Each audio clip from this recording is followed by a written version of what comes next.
Guys, uminit lang ng konti. Tapos ngayon, paano na naman, no? Paulan na naman. Ayun. Nangungulimlim na naman ang paligid. As usual. Si Kurokok yan. Masaya na sana siya kasi hindi na maulan. Uminit na. Ayan ang mga nagkalaglagan ng buko. At yan ang aking pamangkin. Bisita kami guys. Ayan, nagre-repair na siya ng kanyang tricycle.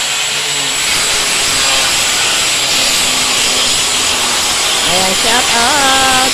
Samantalay, hanggat pa mainit-init ang panahon, mamaya kapag nag-ulan na, hindi na pwede dahil hindi bawal yung nagre-welding tapos maulan. Habang may konti pang init guys, repair na po.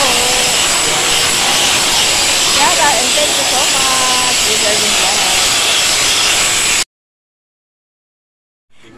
Shout out.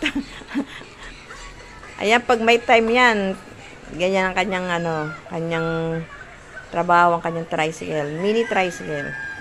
Ano na yan, yan, yung tawag doon, i-assemble niya yan. In-assemble niya na yan kasi mga na yan, kumbaga scrap na, inayos niya. O, tingnan niyo, maganda na siya, di ba? O. Dati, nung kinuha niya yan, binili niya, talagang di makilalang tricycle yan. Ngayon, o. Saglit na lang yan. Tricycle na yan. Gulong na lang yan. May gulong ng isa. Ito na lang sa harapan ng gulong.